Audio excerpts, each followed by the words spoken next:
Flying Solo with Kat, and today we will be talking about episode 4 of The Bad Batch.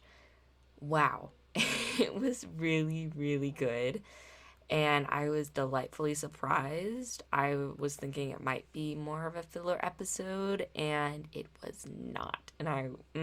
There's so much to talk about in this video. Of course, there will be spoilers. If you haven't seen it, please go watch the episode. I promise you, you will not be disappointed. And yeah, sit back, relax, and enjoy. So first, we of course have Omega and Crosshair back together again, or back together, but they're the only ones that are together, trying to get back to Hunter and Wrecker. And I don't know where Omega is. I understand Omega. We're really trying to show how she just still cares for people and she's not worried about herself, but she wants to go back to Tantus, which is where Dr. Hemlock is. I finally found out the name of the damn planet.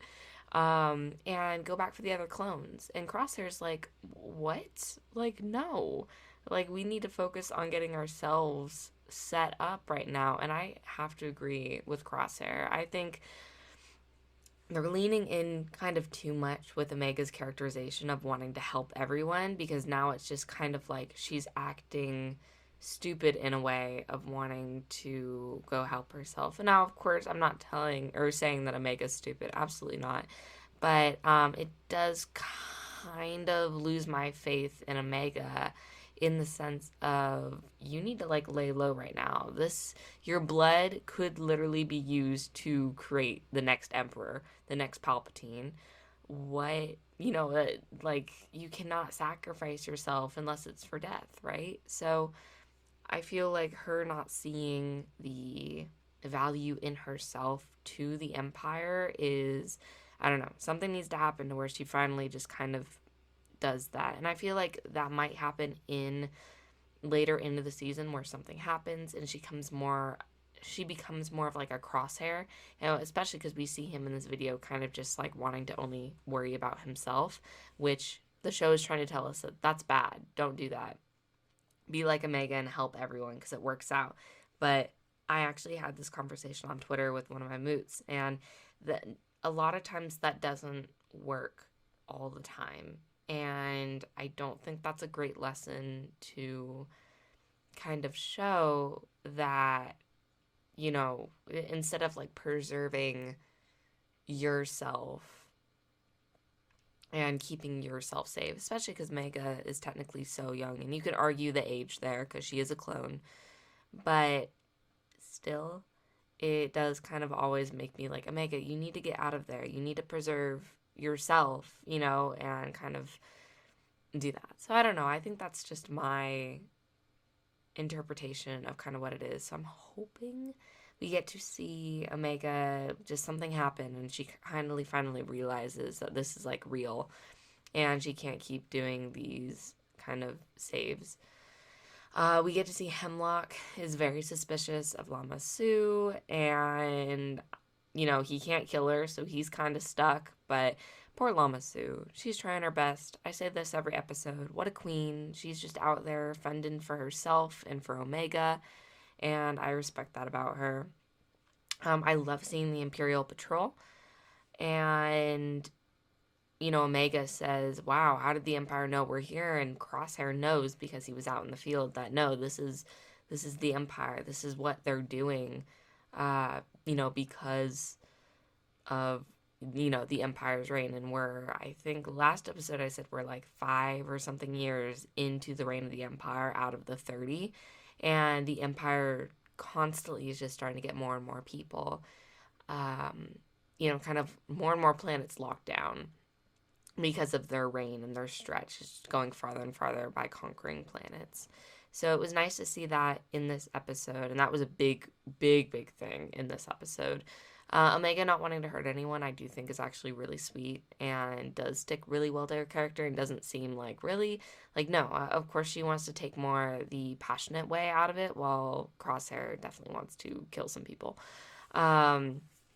And he doesn't see that as bad. He sees it more as protection. So I liked that aspect of this episode. Omega plays a card game, and she of course wins a whole bunch of credits, and then we get to see this Imperial captain come in, which was honestly really cool and play her. And I like that he respected the game, and then of course he asked for the credits because it was a fine, and I was like, ah, come on, bro. But at least it was only 10,000. I thought he was gonna ask for like his whole budget back, so I was like, to me, like when I see that, I think it's so interesting of the narrative that the Empire is trying to push, and people know not to mess with it. And Crosshair wanted to shoot them and just shoot up the entire place, and Omega was like, no, we need to do this the right way, and she, gave over the credits or handed over the credits.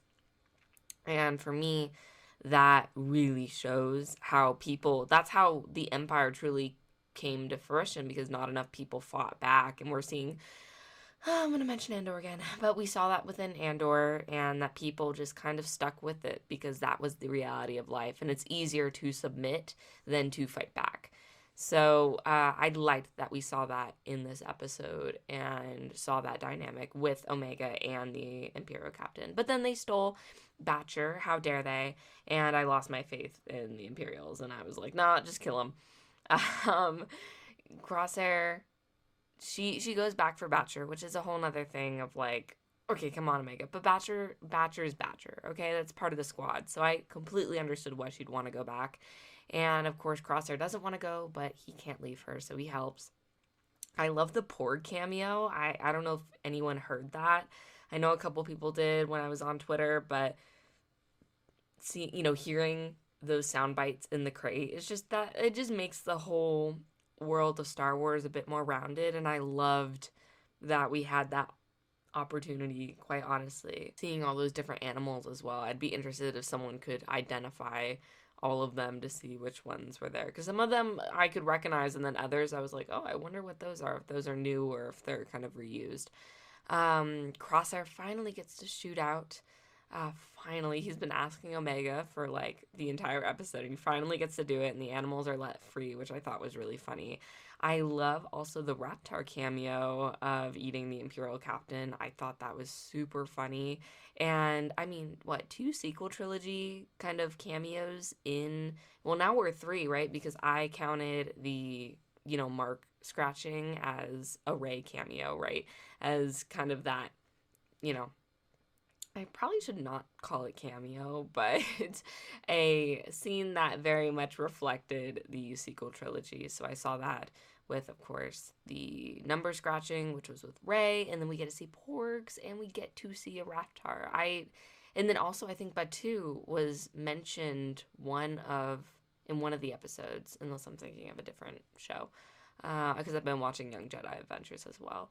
But I thought that was cool, and just a little thing, I feel like Star Wars is giving love to the sequel trilogy in little ways as we move towards kind of the Mandoverse movie, and it makes me so happy to see that.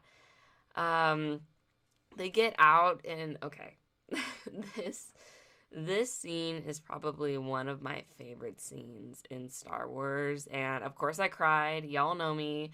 I got super, super emotional, and it's kind of crazy that the Bad Batch has, they've not been together since, what is it? So it's 5 episodes. 2, or probably technically 1 in season 2, and then 4 in season 3, and yet the emotion that I felt from these characters when they saw each other again was just unreal. Absolutely unreal. And the fact that Star Wars can move me in that way, for one, through animation, that's why animation is a valid medium, and 2, just through the story. The fact that these characters, it's not like we haven't seen them together for like a full season, literally just 5 episodes, and to see them back again, you could feel that emotion. Omega and Wrecker hugging each other was just beautiful. I started to get teary-eyed in there, and then of course we see Hunter, and their hug was that broke me. I was like, oh my gosh. And just their emotions literally moved me so much, and that this probably has to be one of my favorite scenes out of probably any Star Wars.